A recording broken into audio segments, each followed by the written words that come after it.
Hi friends, welcome back to Mazhathulli creations. ഈ channel നിങ്ങൾ ആദ്യമായിട്ടാണ് കാണുന്നതെങ്കിൽ സബ്സ്ക്രൈബ് ചെയ്യാൻ മറക്കല്ലേ. യശോദയുടെ മനസ്സിൽ എന്താണെന്ന് ചോദിച്ചറിയാൻ ശ്രമിക്കുകയാണ് മുത്തശ്ശി. എത്ര ചോദിച്ചിട്ടും യശോദയാണെങ്കിൽ പറയുന്നതുമില്ല.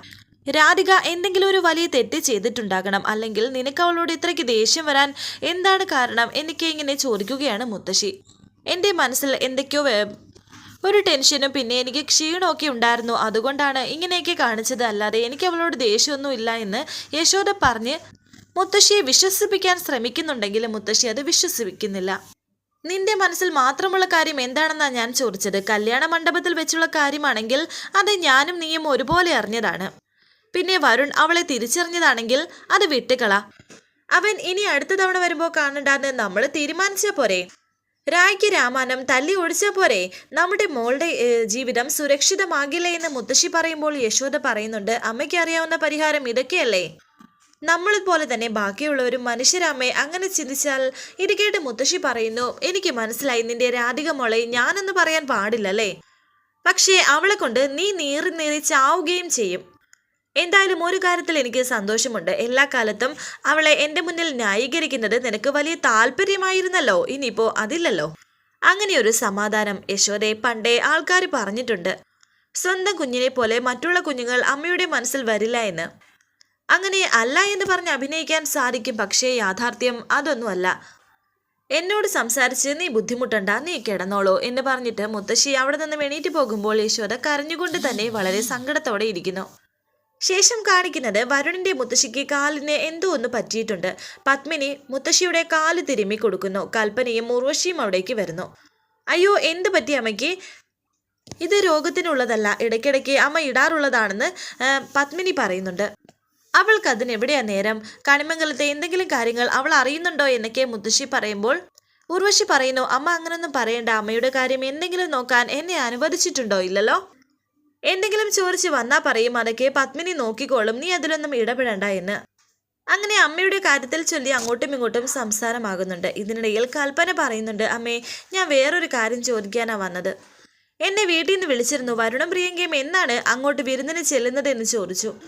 അങ്ങനെ ഒരു ചടങ്ങുണ്ടല്ലോ, ബന്ധുക്കളുടെ വീട്ടിലേക്ക് പോകുന്നത്.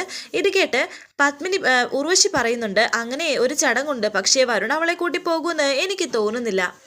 അവര് ചെല്ലുന്ന ആഗ്രഹവും മനസ്സിൽ വെച്ചുകൊണ്ടിരിക്കേണ്ട എന്ന് വീട്ടുകാരോട് പറഞ്ഞേക്കുന്ന ഉർവശി കൽപ്പനയോട് പറയുമ്പോൾ മുത്തശ്ശി പറയുന്നു, അത് നീയാണോ തീരുമാനിക്കുന്നത്?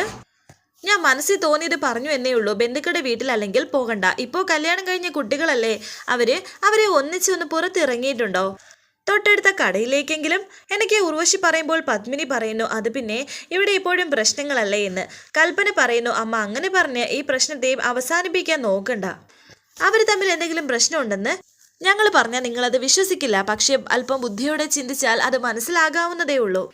പിന്നെ ഞാൻ പറഞ്ഞിട്ട് ചെയ്തു എന്ന് വേണ്ട. അവരെങ്ങോട്ടെങ്കിലും പുറത്തു പോവുകയാണെങ്കിൽ എൻ്റെ വീട്ടിലേക്കൊന്ന് ചെല്ലാൻ പറയണം, അല്ലെങ്കിൽ എനിക്കത് കുറച്ചിലാണെന്ന് പറഞ്ഞ് കൽപ്പന പോകുമ്പോൾ ഉർവശി പത്മിനിയോട് പറയുന്നു, ഏട്ടത്തി, ഞാൻ കാര്യമായിട്ട് പറയുക, അവർക്ക് എന്തെങ്കിലും പ്രശ്നമുണ്ടെങ്കിൽ അത് പരിഹരിക്കണം. വളർന്ന് വലുതായിട്ട് വെട്ടാൻ നോക്കിയാൽ അത് നടക്കില്ല. അത്രയും പറഞ്ഞ് ഉർവശിയും അവിടെ നിന്ന് പോകുന്നു. അവർ പറയുന്നതിലും കാര്യമില്ലേ, ബന്ധുക്കൾ പലരും വിളിച്ച് ചോദിക്കുന്നുണ്ട്, അവരോട് ഞാൻ എന്ത് പറയും എന്ന് വിചാരിച്ചിരിക്കുകയാണെന്ന് പത്മിനി മുത്തശ്ശിയോട് പറയുന്നു. പിള്ളേരുടെ കാര്യം ഞാൻ നോക്കിക്കോളാം എന്നൊക്കെ മുത്തശ്ശി പറയുന്നു. കുറച്ചു നേരം കഴിഞ്ഞ് വരുൺ അവിടേക്ക് ഇറങ്ങി വരുന്നുണ്ട്. നീ ഇത് എവിടേക്ക് പോവുകയാണ് എന്നെ പത്മിനി വരുണിനോട് ചോദിക്കുമ്പോൾ, വേറെ പ്രശ്നമൊന്നുമില്ല, ഞാൻ പുറത്തേക്ക് ഒന്ന് വെറുതെ പോവാമെന്ന് കരുതി എന്നെ വരുൺ പറയുന്നു. അത്യാവശ്യമൊന്നുമില്ലല്ലോ, എങ്കിൽ പിന്നെ നീ ഇവിടെ ഇരിക്കും, നിന്നോടൊരു കാര്യം പറയാനുണ്ട് എന്ന് മുത്തശ്ശിയും പത്മിനിയും കൂടി പറയുന്നു. എല്ലാവരും അവരുടെ ഭാര്യയും കൊണ്ട് പുറത്തു പോകാറുണ്ട്, നീ എന്താ അങ്ങനെയൊന്നും ചെയ്യാത്തത് എന്ന് അവർ പറയുമ്പോൾ വരുൺ പറയുന്നു, എൻ്റെ കൂടെ പുറത്തു പോകണമെന്ന് പ്രിയങ്ക നിങ്ങളോട് ആരെങ്കിലും പറഞ്ഞോ? ഇത് കേട്ട് പ്രിയങ്ക അവിടേക്ക് വന്നിട്ട് പറയുന്നു, ഞാൻ ആരോടും ഒന്നും പറഞ്ഞിട്ടില്ല. പ്രിയങ്കയോട് വരുൺ അത് ചോദിക്കുമ്പോൾ മുത്തശ്ശി പറയുന്നുണ്ട്, അവൾക്ക് ആഗ്രഹമില്ലായിരിക്കും, പക്ഷേ ഞങ്ങൾക്ക് ആഗ്രഹമുണ്ടെന്ന്. ഇത് കേട്ട് വരുൺ പറയുന്നു, ആയിക്കോട്ടെ, ഞാൻ കുറേ ആളുകളെയൊക്കെ വിളിച്ചിട്ട് ഒരു ഫംഗ്ഷൻ അങ്ങ് സെറ്റ് ചെയ്യാം, എന്നിട്ട് നാട്ടുകാർ കാണുകയെ ഞങ്ങൾ രണ്ടുപേരും കൂടി അങ്ങ് ഡാൻസ് ചെയ്യാം, എന്താ, മതിയോ? നീ എന്താ മുത്തശ്ശിയോട് ഇങ്ങനെയൊക്കെ സംസാരിക്കുന്നത് എന്ന് പത്മിനി പറയുമ്പോൾ വരുൺ പറയുന്നു, മുത്തശ്ശി, എനിക്ക് പോകാനുള്ള സ്ഥലം ഞാൻ ഒറ്റയ്ക്ക് പോകേണ്ടതാണ്, വെറുതെ നമ്മൾ തമ്മിൽ എന്തിനാ വഴക്കുണ്ടാക്കുന്നത്? മോളെ പ്രിയങ്കെ, നീ പോയി റെഡിയായിട്ട് വാ, എന്നിട്ട് നിങ്ങൾ ഒന്നിച്ച് പുറത്തേക്ക് ഒന്ന് പോയി ചുറ്റിയിട്ടൊക്കെ വാ എന്ന് മുത്തശ്ശി പറയുമ്പോൾ പ്രിയങ്ക പറയുന്നു, വേണ്ട മുത്തശ്ശി, അങ്ങനെ പ്രിയങ്ക റെഡിയാകാൻ പോയ സമയത്ത് വരുൺ പറയുന്നു, ഞാൻ ഒരിടത്തേക്കും പോകുന്നില്ലെന്ന് പറഞ്ഞ് അവിടെ അങ്ങനെ ഇരുന്നു. നീ വെറുതെ വാശി പിടിക്കരുത്, അവസാനം അച്ഛൻ ഇതിൽ ഇടപെടും. ഇവർ സംസാരിക്കുന്നത് ഉർവശിയും കൽപ്പനയും മാറി നിന്ന് കേൾക്കുന്നുണ്ടായിരുന്നു. അങ്ങനെ ഇപ്പോൾ മുത്തശ്ശിയും അമ്മയും നിർബന്ധിച്ചത് പ്രകാരം വരുൺ പോകാമെന്ന് സമ്മതിച്ചു. ഉർവശി കൽപ്പനയോട് പറയുന്നു, ഇവര് പുറത്തു പോയി സ്നേഹത്തിലാവുമോ? അവർക്ക് ഒരുമിച്ച് നിൽക്കാൻ കൃത്യമായും സമയം കിട്ടുന്നത് തന്നെയാണ് നല്ലത്. അതാവുമ്പോൾ അവർ രണ്ടുപേരും പരസ്പരം പറയാനുള്ളത് കൃത്യമായിട്ട് പറയുമല്ലോ. തമ്മിൽ തല്ലാനുള്ള അവസരം ഉണ്ടാക്കി കൊടുക്കുന്നത് നമ്മുടെ ഉത്തരവാദിത്വമല്ലേ എന്നൊക്കെ ഇങ്ങനെ കൽപ്പന പറയുമ്പോൾ ഉർവശി സന്തോഷത്തോടെ പറയുന്നുണ്ട്, എല്ലാം നടന്നാ മതിയായിരുന്നു. അങ്ങനെ അവർ സംസാരിച്ചിരിക്കുന്നു. ശേഷം കാണിക്കുന്നത് യശോദ കിച്ചണിൽ പാചകം ചെയ്തുകൊണ്ടിരിക്കുന്ന സമയം പതിയെ രാധിക അവിടേക്ക് വരുന്നുണ്ട്. രാധിക പുറകുവശത്ത് വന്നു എന്ന് ഉറപ്പാക്കാൻ വേണ്ടി അവിടെ ചെറിയ ശബ്ദങ്ങളൊക്കെ ഉണ്ടാക്കുന്നുണ്ട്. ഇടയ്ക്ക് അമ്മയ്ക്ക് മനസ്സിലായിരിക്കുന്നു രാധിക പിൻഭാഗത്ത് വന്നെന്ന്. ശബ്ദങ്ങളൊന്നും ഉണ്ടാക്കിയിട്ടും അമ്മ തിരിഞ്ഞു നോക്കാത്തത് കൊണ്ട് തന്നെ വളരെ സങ്കടത്തോടെ രാധിക തിരിച്ചു പോകുന്നു. പെട്ടെന്നൊരു ശബ്ദം കേൾക്കുന്നു, യശോദേ നീ കണ്ണു തുറക്ക് യശോദ എന്ന് പറഞ്ഞ് മുത്തശ്ശി വിളിച്ചു കൂവുകയാണ്. രാധിക അവിടേക്ക് ചെന്നപ്പോൾ മുത്തശ്ശിയുടെ മടിയിൽ ബോധം കെട്ട് കിടക്കുകയാണ് യശോദ. അമ്മ എന്ന് പറഞ്ഞ് രാധിക വിളിക്കാൻ തുടങ്ങിയപ്പോൾ തുടരുത് എന്ന് പറഞ്ഞ് മുത്തശ്ശി രാധികയെ തടഞ്ഞു. നീ കാരണോ ഇവിടെ ഇങ്ങനെയൊക്കെ സംഭവിക്കുന്നത് എന്നൊക്കെ മുത്തശ്ശി പറയുമ്പോൾ രാധിക പറയുന്നു, മുത്തശ്ശി ഞാൻ എന്ത് ചെയ്തെന്നാ? പിന്നെയും രാധികയെ അകറ്റി നിർത്തുകയാണ് മുത്തശ്ശി.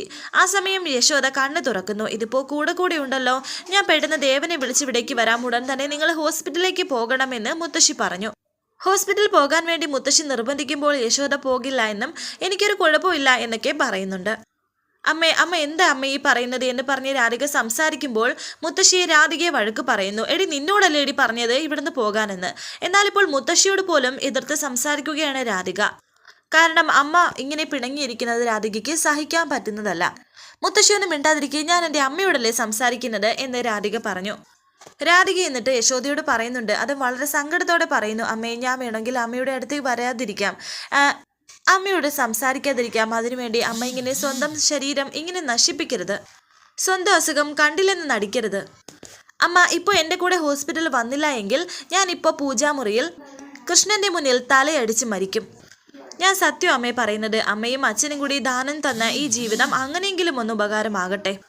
എനിക്ക് മരിക്കാൻ ബുദ്ധിമുട്ടില്ല, ഞാൻ ഒരുപാട് സ്വപ്നങ്ങൾ കണ്ടിട്ടുമില്ല, ഞാൻ ഇപ്പോൾ തന്നെ എന്നെ തീർത്തു തരാം എന്ന് പറഞ്ഞ് രാധിക പോകാൻ തുടങ്ങിയപ്പോൾ പിന്നിൽ നിന്നും യശോദ മോളെ എന്ന് പറഞ്ഞ് വിളിച്ചു. ഞാൻ ഹോസ്പിറ്റലിൽ പോകാം, ഞാൻ വരാം എന്ന് യശോദ പറയുമ്പോൾ മുത്തശ്ശി പറയുന്നു, ഇവളുടെ കൂടെ നിന്നെ ഹോസ്പിറ്റലിൽ അയക്കാൻ എനിക്ക് വിശ്വാസമില്ല, ഞാൻ ദേവനെ വിളിക്കാം, ഞാൻ ഇവളുടെ കൂടെ പോയിക്കോളാം, മറ്റാരും വേണ്ട എന്ന് യശോദ പറയുന്നു. രാധിക തന്നെ യശോദയെ ഇങ്ങനെ എണീപ്പിക്കുകയും ചെയ്യുന്നുണ്ട്. ഇതെന്ത് മറിമായം, ഇവള് മാറുകേണ്ട ഇങ്ങനെ ആയിപ്പോയത്, എല്ലാത്തിൻ്റെയും തലതിരിഞ്ഞെന്ന് തോന്നുന്നു എന്നൊക്കെ ദേഷ്യത്തോടെ മുത്തശ്ശി പറയുന്നു. ശേഷം കാണിക്കുന്നത് ഇപ്പോൾ യശോദയുമായി ഹോസ്പിറ്റലിൽ എത്തിയിരിക്കുകയാണ് രാധിക. യശോദയെ ഡോക്ടർ പരിശോധിക്കുന്നു. വല്ല ടെൻഷൻസും ഉണ്ടോ എന്നൊക്കെ ഇങ്ങനെ ഡോക്ടർ ഓരോ കാര്യങ്ങളും ചോദിച്ചറിയുന്നുണ്ട്. പിന്നെ ചില കാര്യങ്ങൾ പറഞ്ഞു കൊടുക്കുകയും ചെയ്യുന്നു. ഇതാരാണെന്ന് ചോദിച്ചപ്പോൾ മകളാണെന്ന് യശോദ പറയുന്നുണ്ട്. അങ്ങനെ അമ്മയുടെ ഭക്ഷണശീലങ്ങളൊക്കെ രാധികയോട് ഡോക്ടർ ചോദിക്കുന്നു.